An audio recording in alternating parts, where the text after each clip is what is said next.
last episode we studied Abraham in Egypt when he went to Egypt and what took place there. He left. He went to Egypt because of a famine.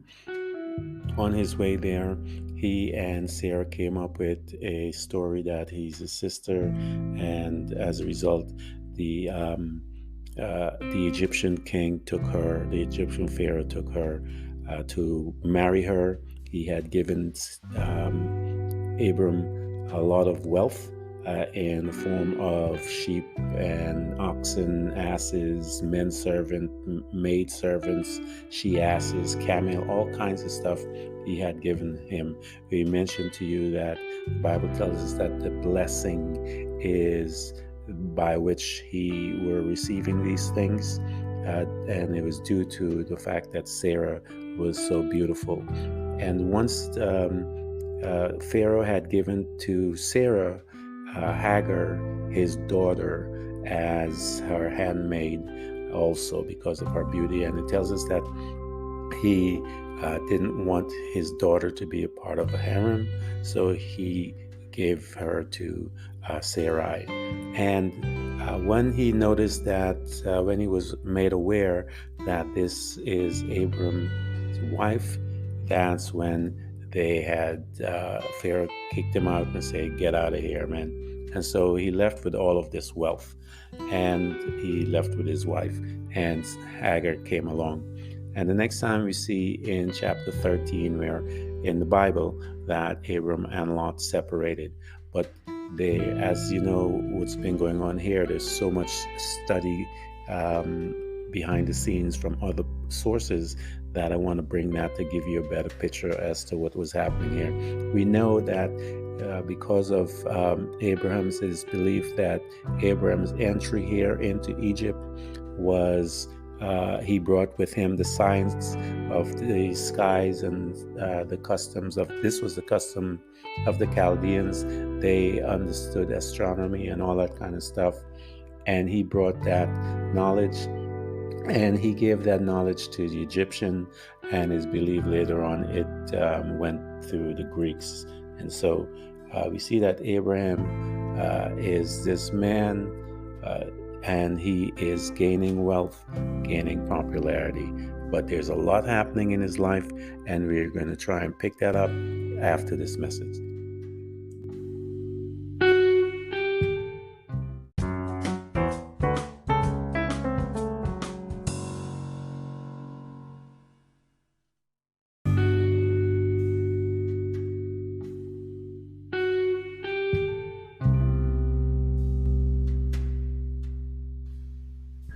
Welcome back to Mystery Bible.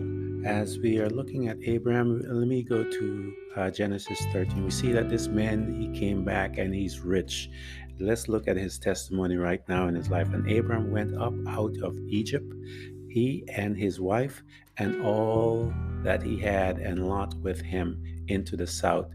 And Abram was very rich in cattle, in silver, and in gold. He went on his journey from the south even to Beth-el, onto the place where his tent had been in the beginning, between Beth-el and Hai, onto the place of the altar which he had made there at the first. And there Abram called on the name of the Lord. And that's what's happening in Abram's life at the time. And so far, a quick recap, as I mentioned some of it earlier. He's called first covenant. We see that in Genesis chapter 12, 4, or Genesis, we see that first covenant when he left Haran. He passed through the land of Canaan in Genesis 12:6, and he went into Egypt in Genesis 12:6-9. We see that he returned from Egypt to Beth-el, okay, which we just talked about. We're going to go into the separation of between him and Lot and what happened there as we'll pick it up. But what I wanted to talk to you guys about was that there was a couple of stuff that was happening around him at the time. And I want to take a look at some of those things that was happening around him that helped to create what was happening in the realm at the time, if you want to say it that way, but the surroundings that was happening at Abram. And I think it plays in a lot to it because he comes and he meets Pharaoh, as said in the scripture. But before this Pharaoh showed up, there were other, there were kings. They weren't called pharaohs at the time, but it was created because of one of the guys that felt he wanted a little more wealth, and so he went about getting it. And it tells us how he goes about getting it. And as a result of his journey, that it caused a lot of problems within. We began to see how the Egyptians began to grow. So this is the birth of Egypt and its pharaohs. Okay, so we're going to stick around here for a little, and we'll go through again. So this is the book of Jasher. And I'm going to just read it because, like I said, I'm going to read and paraphrase some of them, but I just want to give all the information to you guys so you see it for yourself. In those days that they were in the land of Shinar, a wise man who had understanding and all wisdom and a beautiful appearance, but he was poor, and his name was Rikayon. And he was hard set to support himself. So here we see his introduction: poor, wise man, handsome, good looking. So he resolved to go to Egypt to the king's son,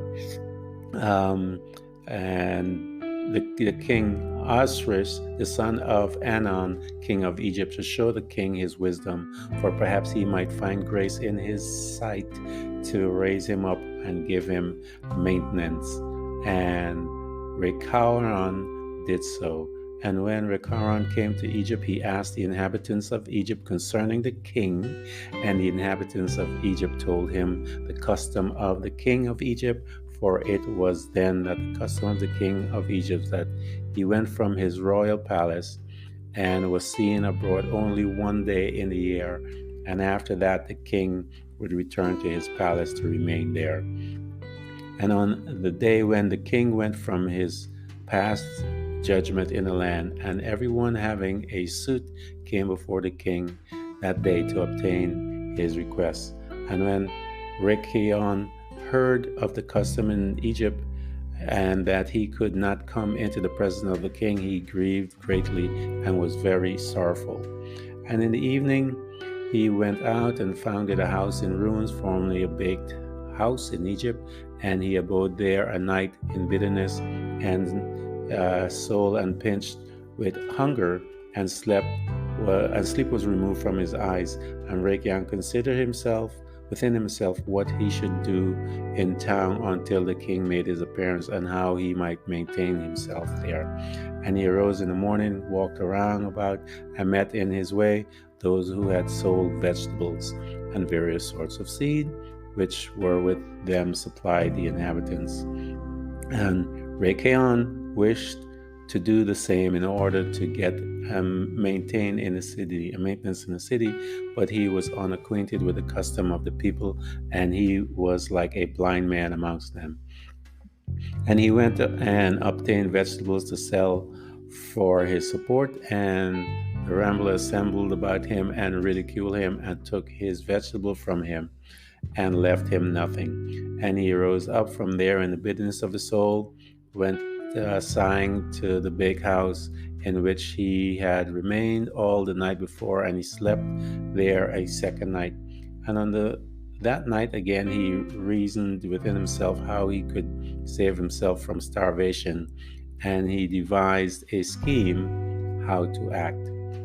As he rose up in the morning, he acted ingeniously and went and hired 30 strong men of of the ramble, carrying their war instruments in their hand. And he led them up to the top of the Egyptian sepulchre, and he placed them there. And he commanded them, saying, Thus saith the king, strengthen yourself and be vigilant men, and let no man be buried here until 200 pieces of silver be given, then he may be buried. And those who did according to the order of Rikayon to the people of Egypt the whole of that year. So for 1 year, he came up with his scheme. So we see where paying to bury the dead started from. And in the 8th-month time, Rikayon and his men gathered great riches in silver and gold, and took a great quantity of horses and other animals, and he hired more men and gave them horses, and they remained with him. And when the year came around, the king went forth into the town, and all the inhabitants of the Egyptian assembled together to speak to him concerning the work of Rikayon and his men. And the king went forth on the appointed day, and all of the Egyptians came before him and cried unto him, saying, May the king live forever. What is this thing thou doest in the town to thy servants, not to suffer to a dead body to be buried until so much silver and gold be given? Was there even ever a like unto this done to this whole earth from this day former kings, yea, even from the days of Adam unto this day, that the dead should not be buried only for a set price? And it goes on in 19, it says, We know it to be a custom of the king to take a yearly tax from the living, but thou dost not only do this, but now the dead also thou extractest a tax day by day. Now, O king, we can no more bear this, for the whole city is ruined on this account, and dost thou not know it? And when the king heard all of what they had spoken, he was very angry, and his anger burned within him at this affair, and for he had known nothing of it. And the king said, Who and where is he that dare to do this wicked thing in my land amongst my commands? Surely you will tell me. And they told him all the works that Rikayon and his men, and the king's anger was aroused, and he ordered him to come with all of his men. And so here he is now. He's ordered to come. Rikayon or his order, and this is what he does. And so he took about 1,000 children, sons and daughters, and clothed them in silk and embroidery, and set them upon horses, and sent them to the king by means of his men. And he also took great quantities of silver and gold, precious stones, and a strong and beautiful horse, and as a present for the king, with which he came before the king and bowed down and the earth before him. And the king, his servants, and all the inhabitants of Egypt wondered at the work of Rikayon, and they saw his riches and the presents that he had brought to the king, and it greatly pleased the king, and he wondered at it. And when Rikayon sat before him, the king asked him concerning his works, and Rikayon spoke all his words wisely before the king, his servants, and all the inhabitants of Egypt. And when the king heard the word of Rikayon and his wisdom, Rikayon found grace in his sight, and he met with grace and kindness from all the servants of the king and from all the inhabitants of Egypt, on account of his wisdom and excellent speeches. And from that time they loved him exceedingly. And the king answered and said unto him, Rikayon, thy name shall no longer be called Rikayon, but PHARAOH shall thy name, since thou didst exact a tax from the dead. And he called his name PHARAOH. And the king and his subject loved Rikayon for his wisdom, and they consulted with all the inhabitants of Egypt to make him perfect under the king. And all the inhabitants of Egypt and its wise men did so, and it was the law. It became the law. and they made Rikayon Pharaoh perfect under Osiris, king of Egypt. And Rikayon Pharaoh, he became a governor over Egypt, daily administering justice to the whole city. But Osiris, the king, would judge the people of the land one day in a year, and when he went out to make his appearance. And Rikayon Pharaoh cunningly usurped the government of Egypt, and he extracted a tax from all the inhabitants of Egypt, and all the Egyptians greatly loved him. And they made a decree to call every king that should reign over them and their seed in Egypt Pharaoh. And so this is where this Pharaoh came from, the first Pharaoh. And we see how he obtained that title, and it was by taxing the people to bury their dead. And as a result of that, he rose to king. He was a cunning man. He kind of changed the entire outlook or progress, or how would I want to say that, this is how the pharaohs were given birth in Egypt. And so we see that in the book of Jasher, and that is in chapter 14. It gives the account of that. And then it goes and it tells us that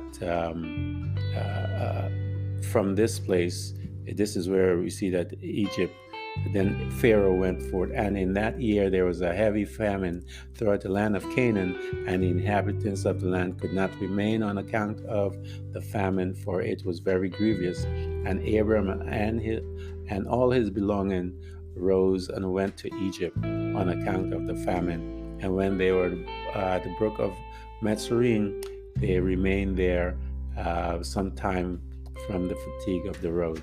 So we see that this was the behind the scenes stuff that I keep telling you guys, that other books give to us a picture as to what was happening behind the scenes. And this was how Egypt got their Pharaoh, and from that day forward, that all their leadership would be called that. And then we see in Jasher 15,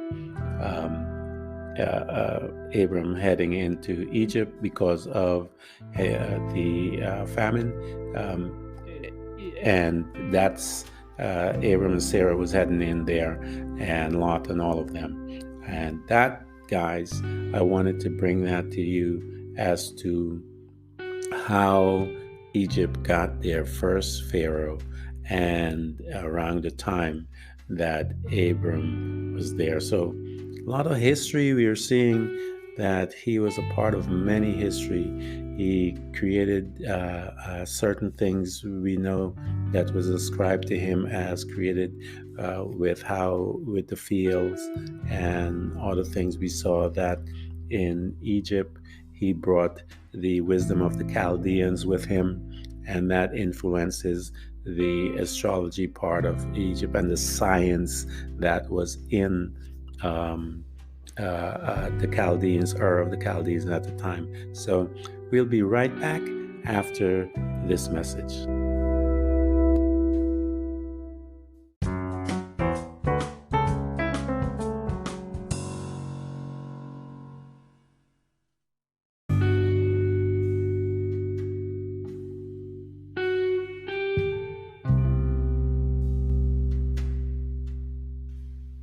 Welcome back to Mystery Bible. We are now going to pick up in Genesis chapter 13. We're also going to go back and oscillate between some other, we can look at the book of Jasher concerning the same incident, so that we can get a better picture. Again, my deal with bringing in the other sources is for you and I to get a better picture, a more robust picture of what was happening at the time. So we see that Abram and Lot came back, and Sarah came back from Egypt. As a result, I just told you how Egypt got their first Pharaoh. And we see that in Genesis chapter 13, 6. And the land was not able to bear them, that they might dwell together, for their substance was great, so they could not dwell together. And there was a strife between the herdsmen of Abram's cattle and the herdsmen of Lot's cattle. And the Canaanite and the Perizzites dwelt there in the land. And Abram said unto Lot, Let there be no strife, I pray thee, between me and thee, and between your herdsmen and thy herdsmen, for we are brothers or brethren. Is not the whole land before you? Separate yourself, I pray thee, from me. If thou wilt take the left hand, then I will go to the right, or if thou wilt depart to the right, then I will go to the left. And Lot lifted up his eyes and beheld the plain of Jordan, that it was well watered everywhere before the Lord destroyed Sodom and Gomorrah, even in the garden of the Lord, like the land of Egypt. And thou comest, as thou comest unto Zoar. Then Lot chose all the plains of Jordan, and Lot journeyed east, and they separated themselves one from the other. And Abram dwelt in the land of Canaan, and Lot dwelt in the city of the plains, and pitched his tent towards Sodom.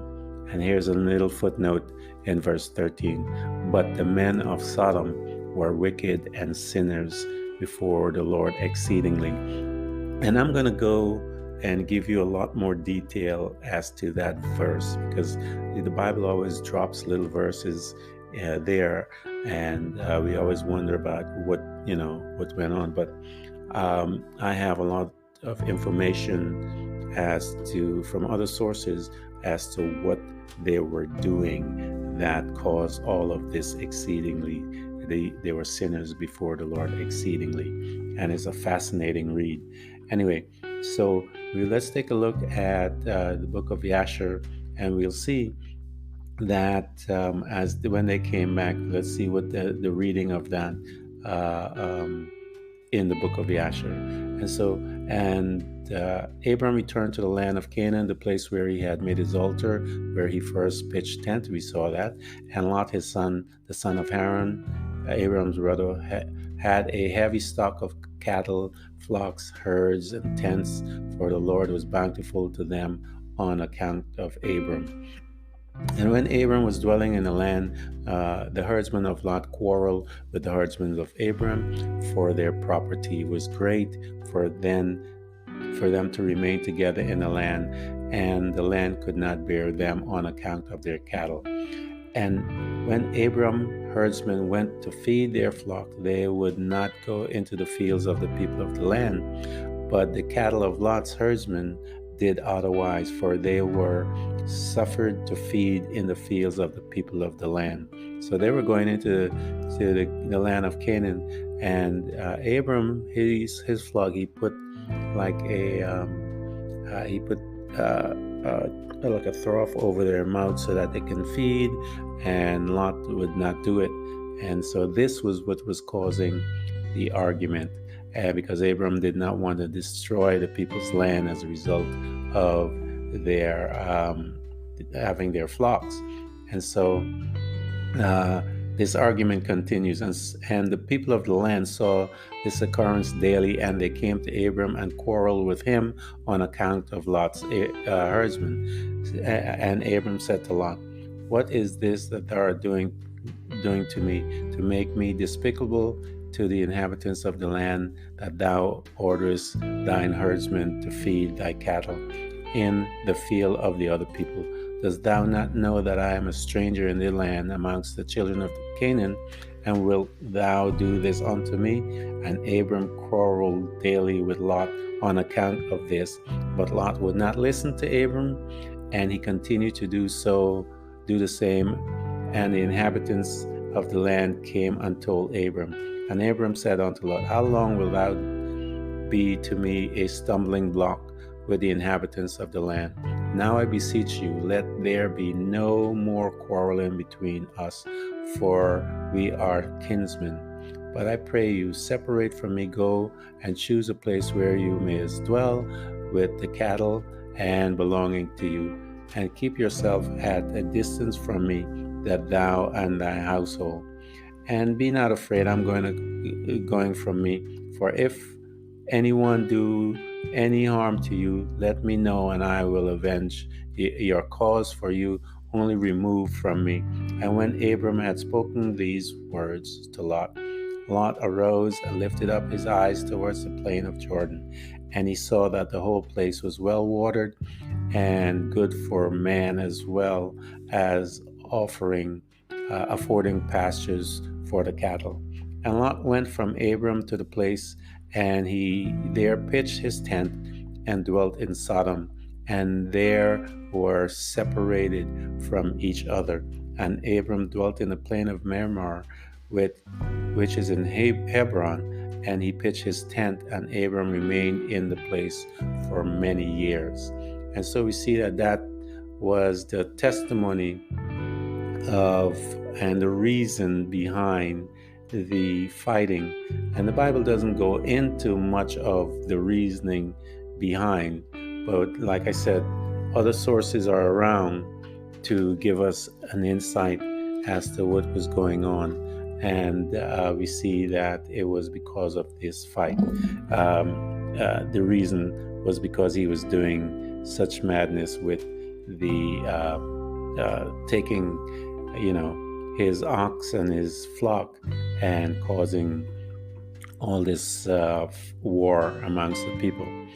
And this is the situation we see in chapter 13.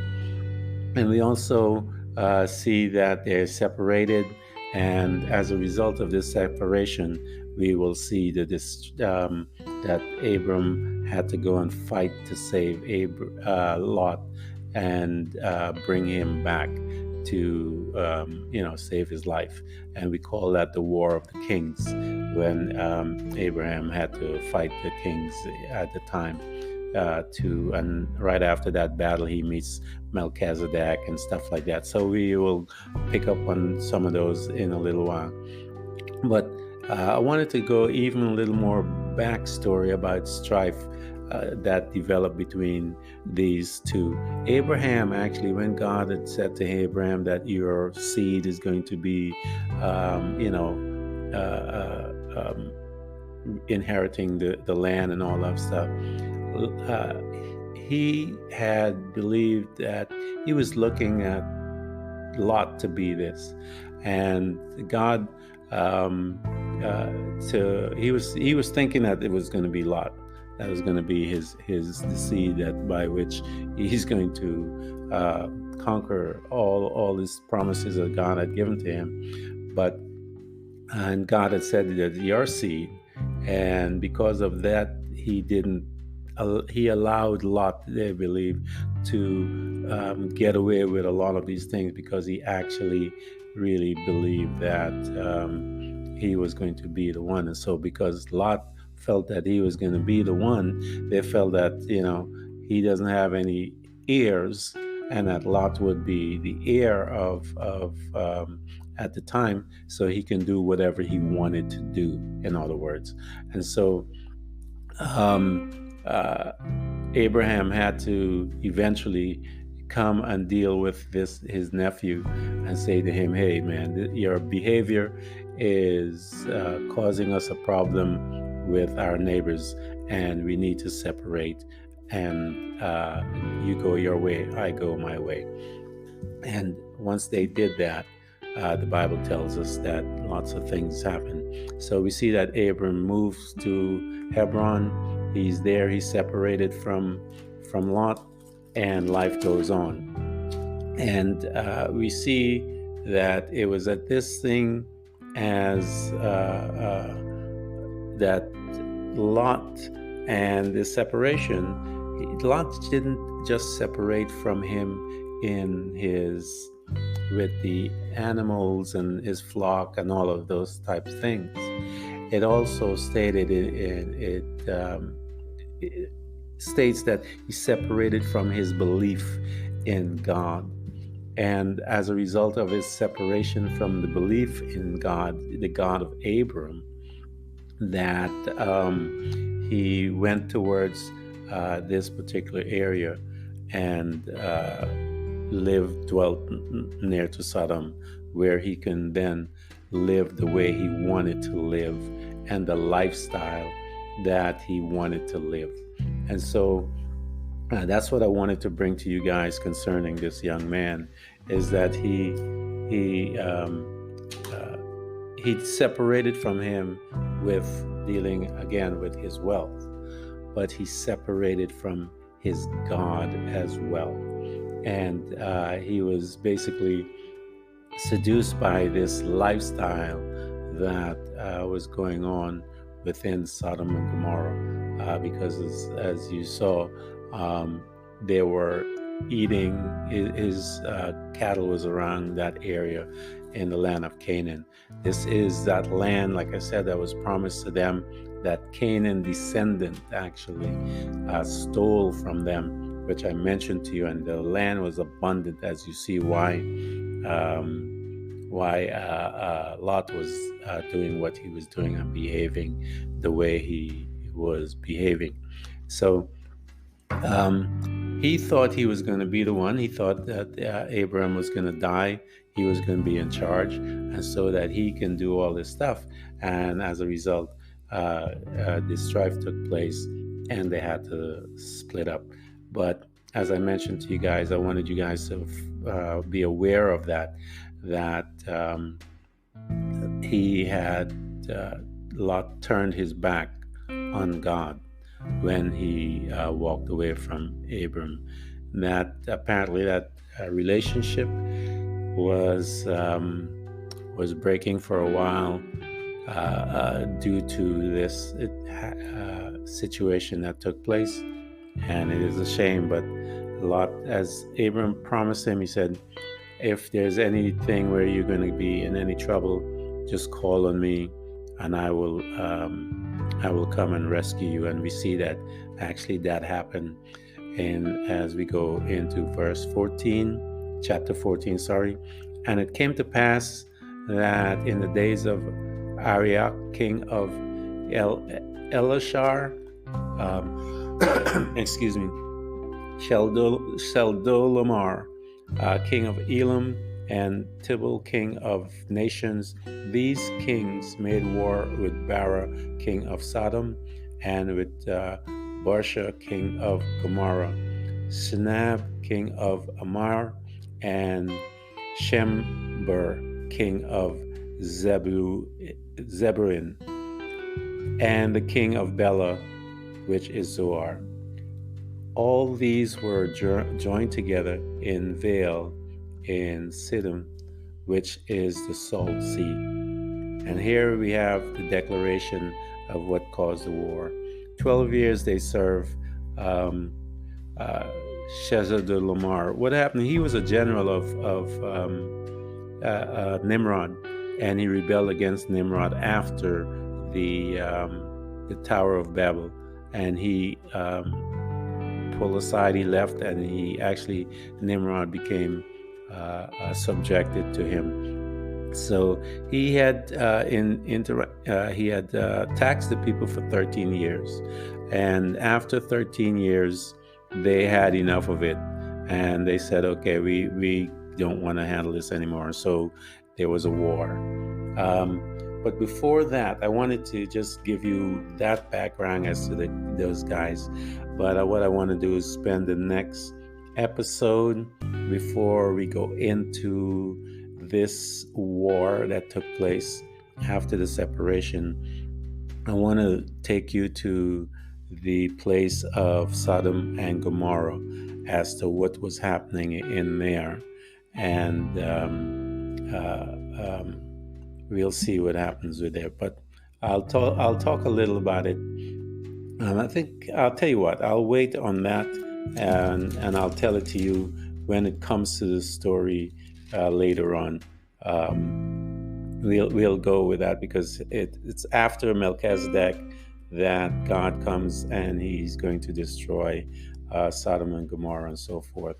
That after, so what we're going to do is I'll leave that until after we're going to start when we study chapter 15. But we will pick up next podcast, as to this war with the kings that Abram is about to embark because of Lot and his disobedience. But as I mentioned to you, the guy did not just leave and walked away from Abram. He also, at the same time, he walked away from God Almighty. And as a result of that, his life became a mess. So until next time, I pray that you guys follow me, subscribe, and listen to us, support us. I thank those that are supporting me financially. I really do appreciate it. It helps me because I do a lot of studying and I have to purchase a lot of books and all the other things that I do to study to try to get this stuff to you guys. But I really appreciate your help and your support, and thank you so much. And I will talk to you later.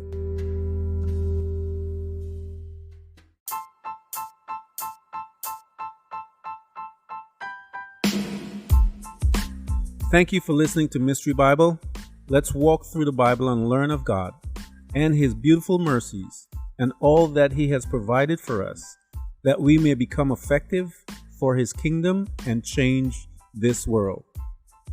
Check in every week for a new episode. Search for Mystery Bible on Anchor FM, Spotify, Apple Podcasts, Google Podcasts, Castbox, Breaker, Outcasts, Radio Public, and many more.